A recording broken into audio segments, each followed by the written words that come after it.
So, welcome to my proposal for the student collaboration projects from Marshall Space Flight Center. The project in particular, what I'm proposing is a synchronized phased array software-defined radio making use of radar. So what does that mean? What does a software-defined radio even mean? Essentially, it's a piece of hardware that we can reprogram in order to reduce our development cost and our risk cost. So what does that look like? Well, let's say if I have a satellite that I want to talk to, or anything in particular that I want to look in the frequency. Let's say it's using a quadrature phase shift keyed waveform, or even a L-band for GPS, right? Let's make it a little simpler. So if it's using, it's a GPS radio, and it's receiving L-band, but I want to reuse that hardware because I don't need the GPS anymore, and I'd prefer to go look at, let's say, an amateur satellite flying overhead that's operating in the UHF range.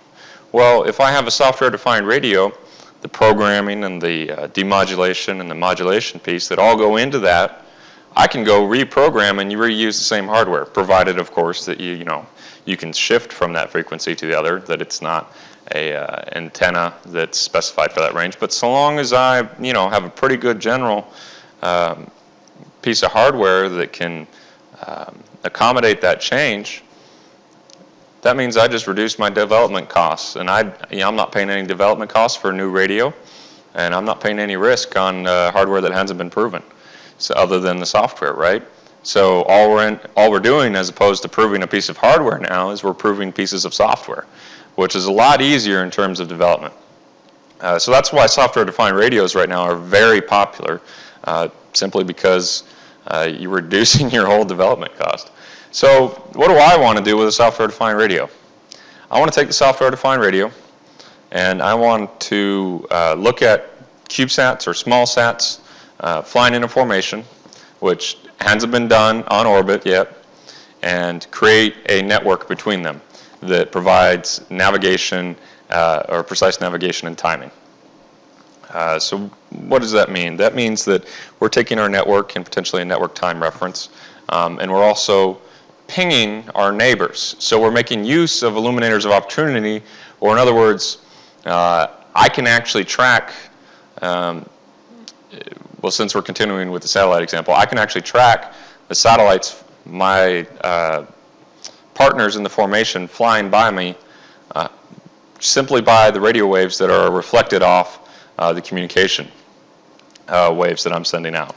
So I can track using illuminators of opportunity, which means that I have radar going on. So not only am I communicating with the other partners in my formation, I'm also tracking them. So pretty nice tool that I want to leverage here. NASA is currently supporting software-defined radios on the ISS using the SCAN test bed. So what they're currently following with the SCAN test bed is any application that's written onto that test bed is using the STRS standard 4009A with change 1. So, of course, we want to collaborate with NASA, so we're looking to develop some application that allows us to do that, to do what I just mentioned as far as radar and communication with our neighbors, and develop that using that standard so that it can be applied throughout NASA projects. So what does that look like? So we're synchronizing our SDRs using a phased array of antennas. We're tracking the satellites, and so I say overhead in this case because we're going to prove this concept on the ground. Obviously, we're not paying for launch to start off. We want to prove the concept. Ames has actually proved the network side of it, but we're adding another piece here with the radar. So the applications obviously is, or what we need to get to, are that small form factor. So because we're using SDRs, we can get a lot smaller, and the precision navigation and timing that are necessary for that distributed formation. So here are our acronyms, just a quick review for those of you that aren't familiar with them. you can refer back to this if you need it. It'll be published online on my website. So, what we're going to cover today is we're going to cover the design, we're going to cover the alignment with NASA's goals, and then we're going to go through my budget and my planned implementation, and we're going to wrap it all up at the end.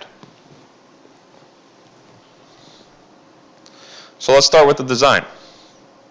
How is the, how is the cookie actually made, or how is the hot dog actually made? So where this idea comes from is I do work with the Remote Sensing Center at the University of Alabama. My advisor, Dr. Charles O'Neill, it works with them as a research faculty. And last year we proposed a concept at IGRIS 2018, which is the International Geophysical and it's a remote sensing symposium, right? So the Remote Sensing Center has future plans for satellites, and that was one of the concepts that we briefed was, well, we have this Ka band patch antenna on the side, and we're going to switch from broadside and end fire radiation patterns on the side to not only track our neighbors, but also communicate with the ground at a rate of 1 gigabit per second. Pretty fast, especially for RF. So part of that, though, requires that you be precise in your pointing.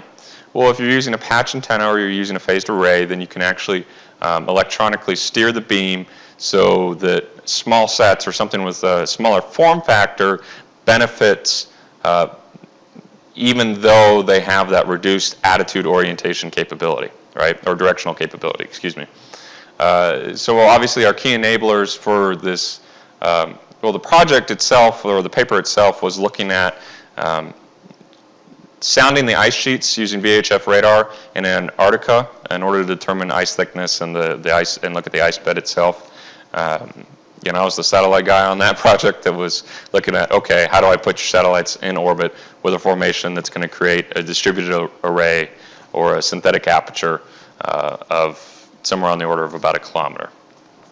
So our key enablers were the radar, the downlink, that gigabit per second, because of the amount of data that we're actually going to, that we predicted we were going to be able to generate, and using those satellites and that communications as a phase lock for our VHF sounding radar. So let me read you the quote. The Remote Sensing Center at the University of Alabama is proposing and developing satellite missions and EMF and or RF technologies for soil, snow, and littoral water observations. Proposed missions are in the 5-year time frame for small sat vehicles and 10 plus for major collaborative missions.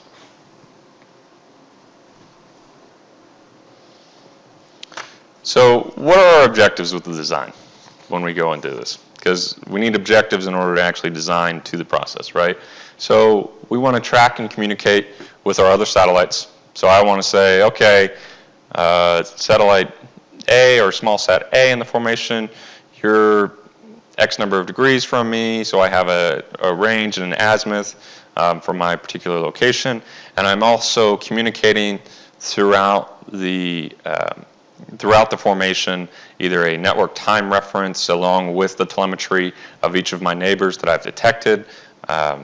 Maybe on top of that, some satellite health that I'm sharing with my neighbors. There are other opportunities that you can take with the networks.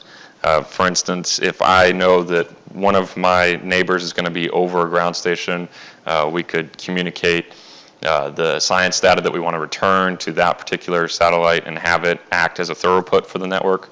But really what we're looking to do here is be enablers. So I'm more focused on just tracking and communicating with our neighbors right now.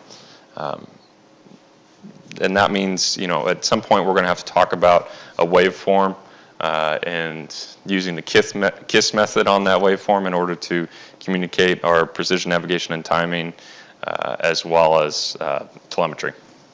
So, like I said, we're going to simulate on the ground. So we're going to use the top of Hardaway Hall at University of Alabama in order to test out this project, and we'll get into that a little bit more later. So we're going to expand the network reference time to these type of communications systems in space in order to reduce our reliance on external time references. So in other words, GPS is fairly common, GNSS, or even the Russian GLONASS. I know some small sat missions have talked about using, I'm going to mispronounce it, so forgive me for this, but a Beidou, which is the Chinese version of GPS or a global navigation. And the majority of satellite missions either use this or maybe some of the telemetry from the TDRS on NASA missions in order to provide that external time reference, right? So that we can range our satellites, we can know where they're at. If we don't have tracking or radar particularly focused on them, for instance, there's a method with TDRS where we can use two-way ranging. But really what we're looking to do here is interformation. That's the big picture. I mean, this has been talked about in drone swarms as well, where how do our neighbors know where we're at, and what you're going to need a time reference for any navigation system that you use. So what we're looking to do is to expand that network reference time throughout the satellite formation, and we're going to test it on the ground on top of hardware. And finally, if it's going to go into small sat, it can't be too big. So we got to reduce our swap while trying to improve our technical merit. And so that means things like electronic beam steering when we get to the patch antennas, or even when we get to talking about our phased arrays and transmitting that network reference time. So this is kind of where everybody is at. This is kind of where everybody is at right now as far as creating multiple channels for SDRs. And so this is an 8-channel example. What's missing in this is actually a timing circuit, but they all share an oscillator, right? So this is our basic first concept. We have RF switches that are hooked up to a timing circuit. And then we have our RTL SDR actually right there. That's my personal one that's been unsheathed. And then we're going to share our oscillator throughout the network, right? So now we have one system that has an 8-channel reception so that we can get some passive radar if we want. We can also, because it's an RTL SDR, I know that we can't actually transmit with this, but for the sake of argument, let's just, and I'll introduce some that can later, but for right now, let's just say that it could.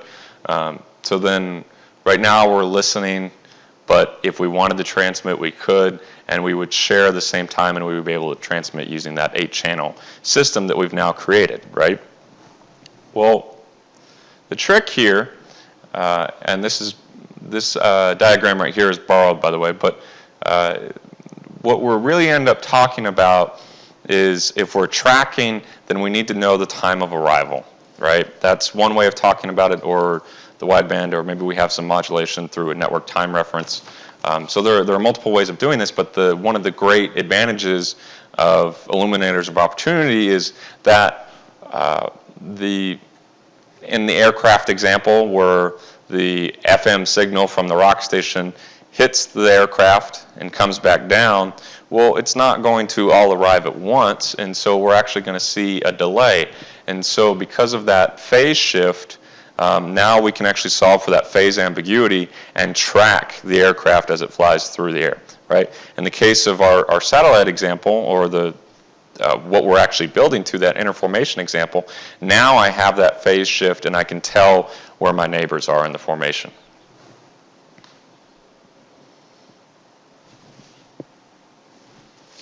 So, like I said, and I was going to bring in SDRs that can transmit as well. That would be the hack RF. That's also mine. Not mine that I built, mine that I own. Let me be clear. So what we're starting to talk about now is, okay, well, we have some guys that are listening, and we currently have some that are transmitting, right?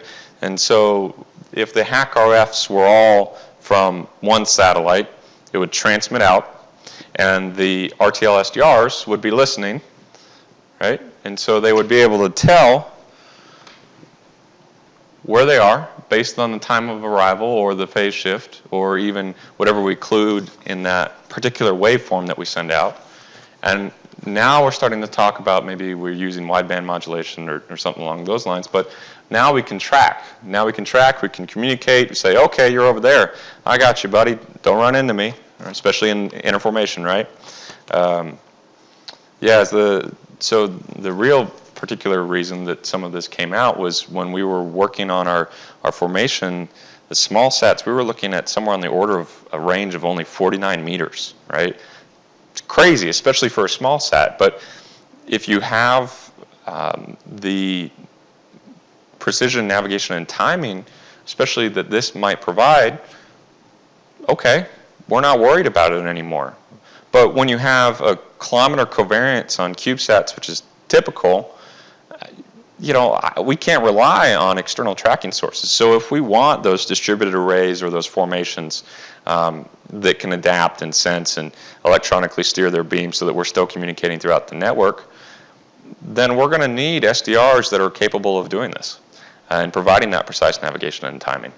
So this is where we're going, and this is how we're going to test it out. Is we're going to stick it on the roof of Hardaway Hall, which if you couldn't figure out, that's Hardaway Hall. The 4 that are clustered in the middle are actually spots that we've already marked out for adding a satellite ground station at Hardaway Hall. So let's keep going. I'm going to get into the good stuff now.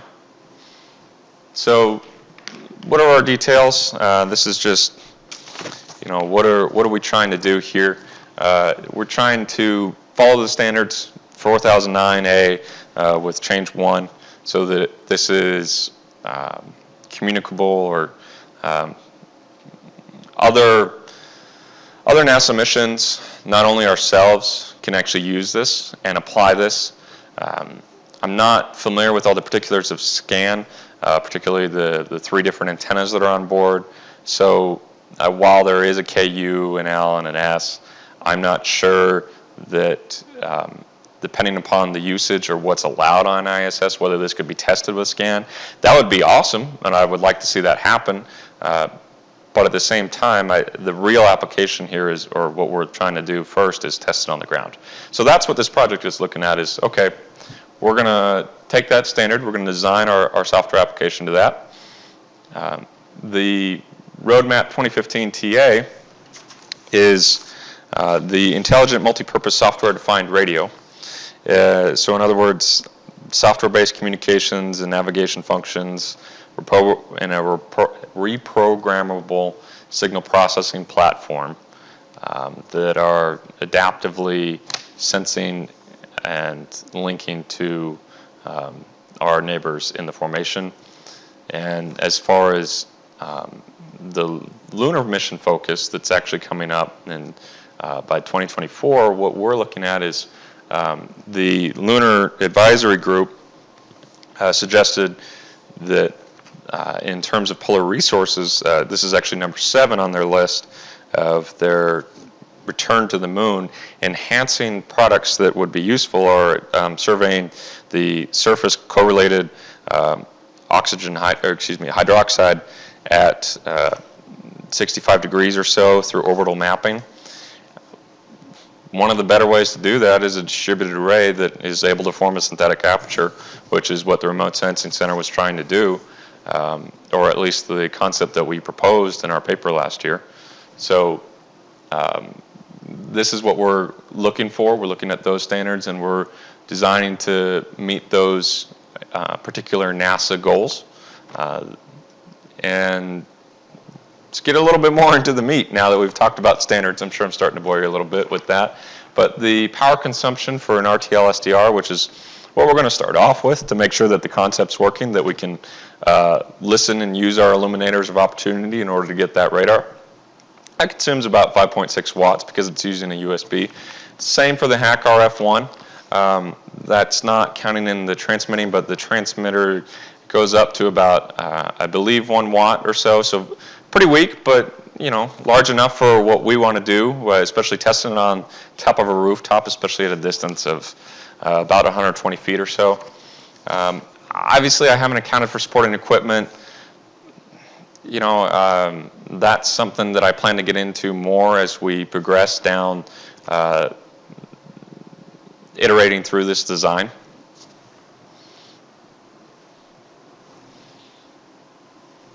So the range and regulation requirements for the frequency of operation, what are we actually using for our frequency? Well, I'd like to stick within the VHF and UHF bands so that we don't have to deal with any FCC licenses. And all that requires is that I have a general class license when we're transmitting and talking to satellites.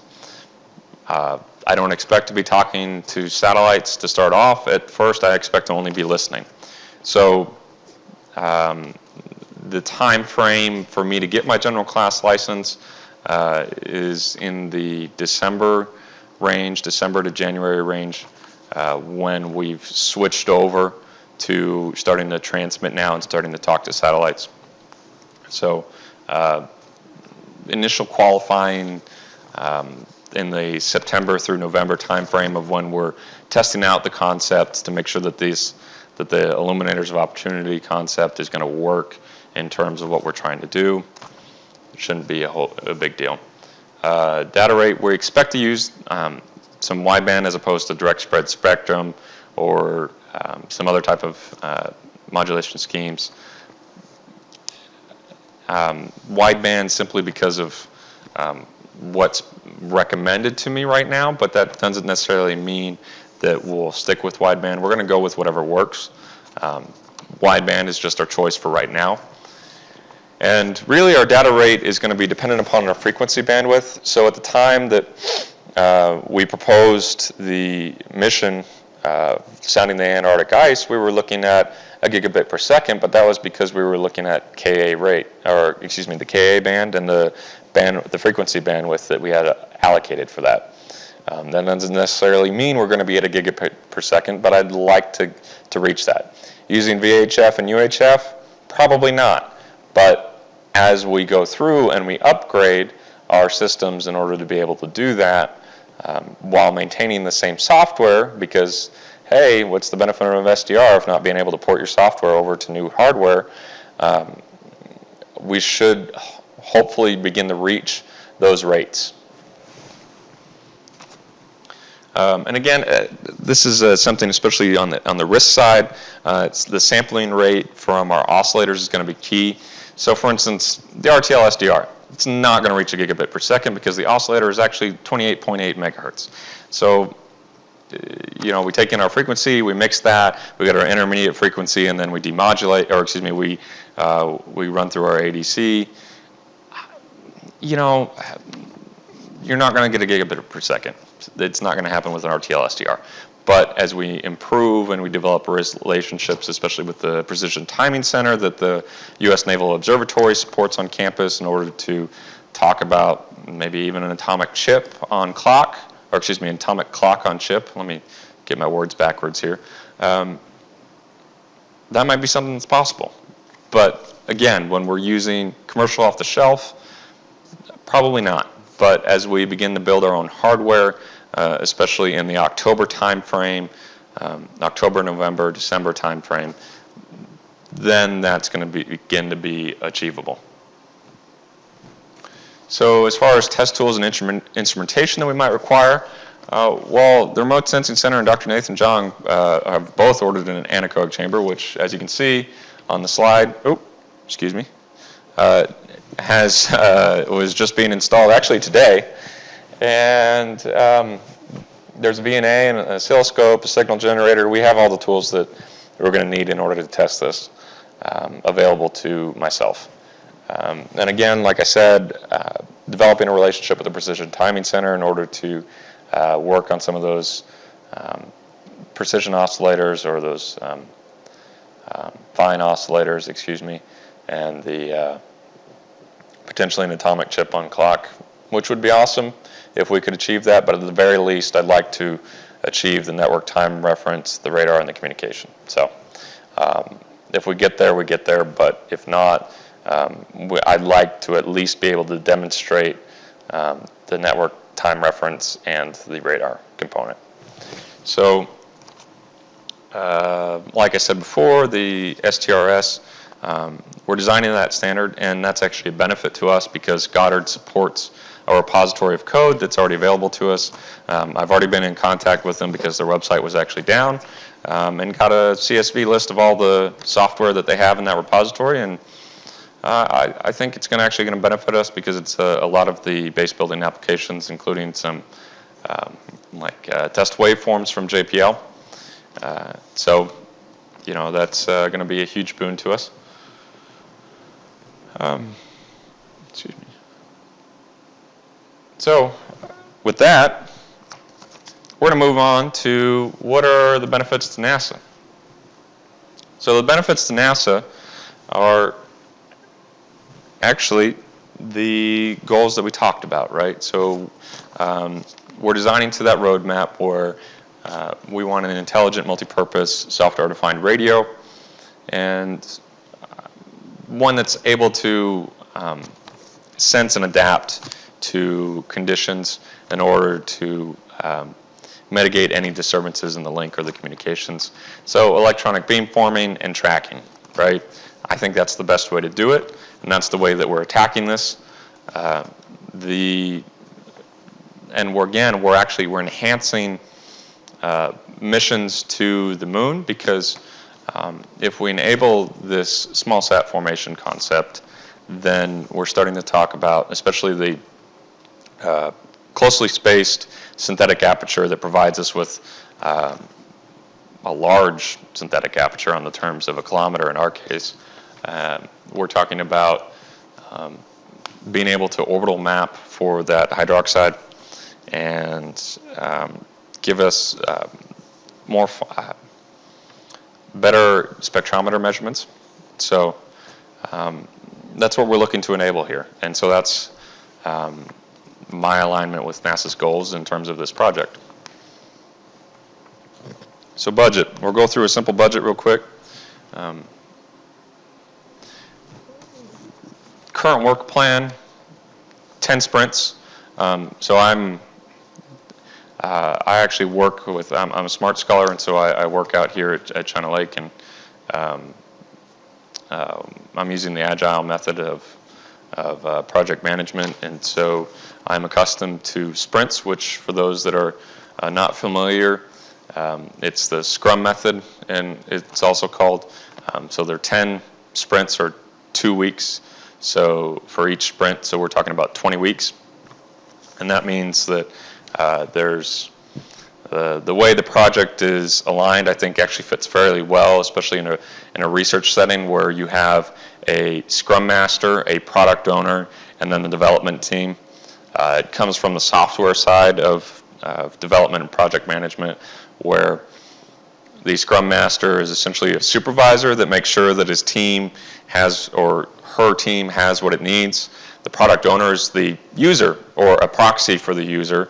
So what that looks like in my case is the product owner is most likely going to be my advisor, Charles O'Neill, since the Remote Sensing Center will most likely want to use this to enable any interformation concepts that they currently have in play, as well as for the Scrum Master, I was hoping that the technologist or person that I'm linked to with at Marshall Space Flight Center, I was hoping the person that I'm linked to with would be in some ways the Scrum Master.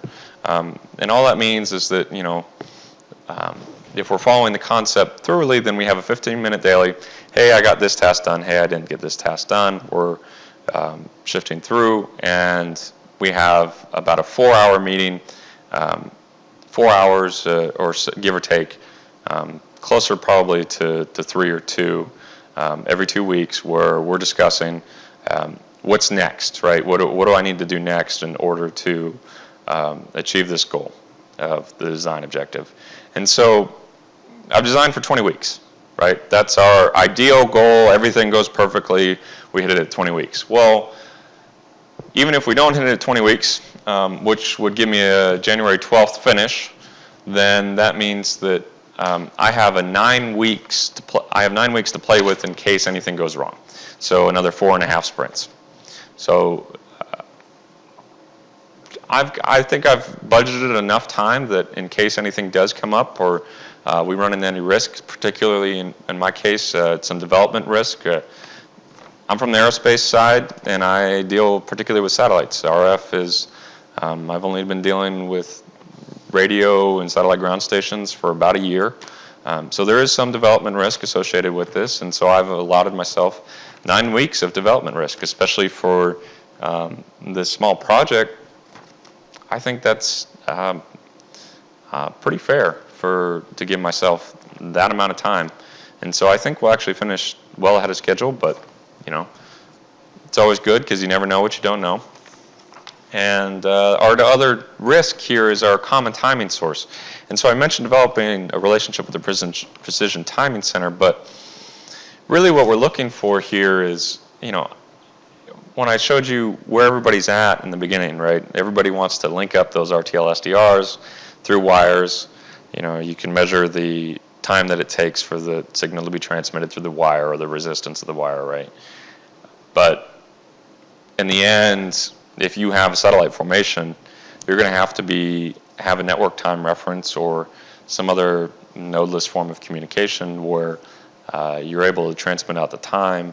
So either you're using maybe, you know, in our common Link 16 example, you know, TDMA or some other way that we're communicating the time so that we know communications coming in.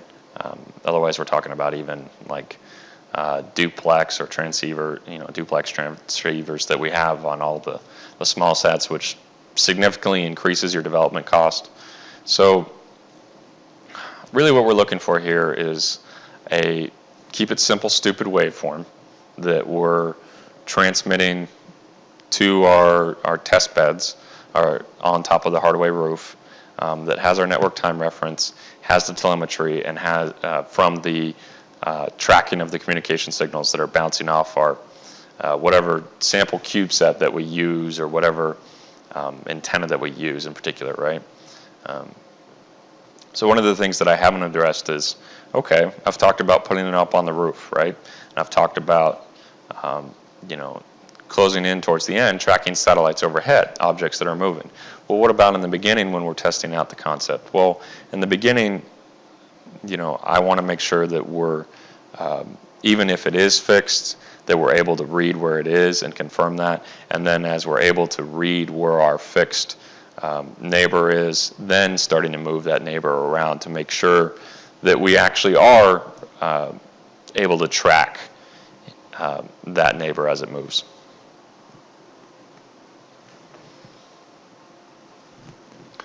So budget, cost, we have about $4,000 of assets on hand.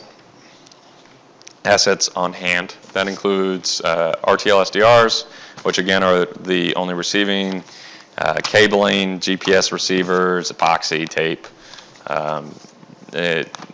all based out in the lab.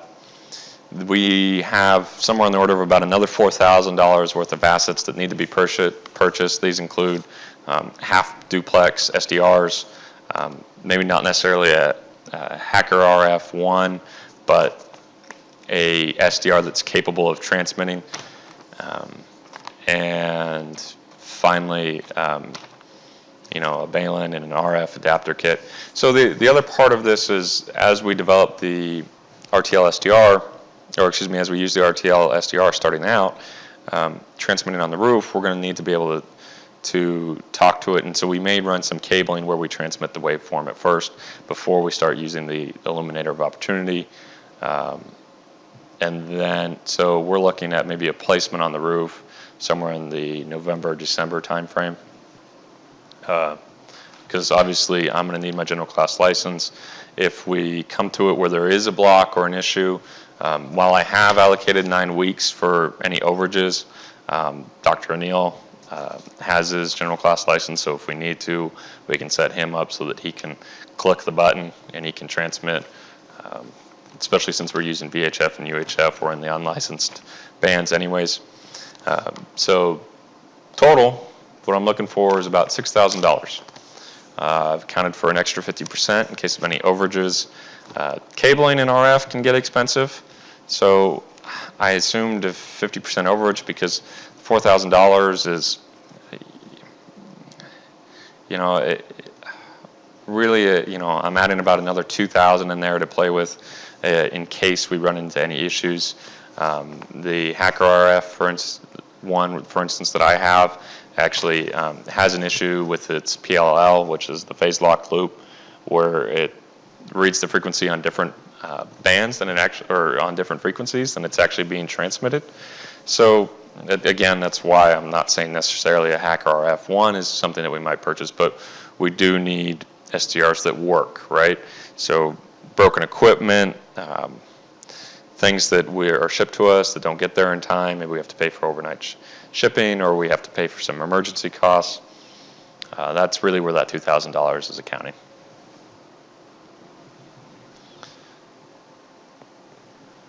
So to summarize everything, I'm pretty excited about this. I think this is, I think I have a pretty good shot of achieving this, especially with the resources I have, like Dr. Nathan Jong and Dr. Charles O'Neill at University of Alabama. And we're addressing some pretty cool problems. I mean, we're talking about some SDR, which to me was, you know, I'd hardly understood about 2 years ago.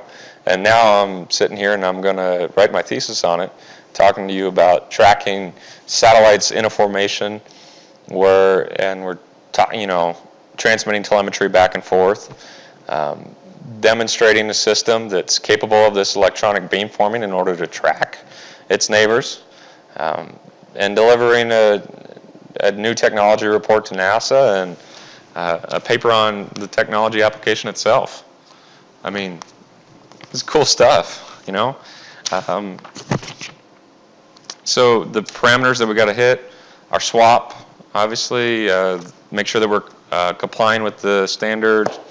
Our output power, make sure that we're not, because obviously there is a EIRP that we have to meet if, depending on, you know, and hopefully we don't, well, not hopefully, we won't go over any radiated power that's been allocated to us.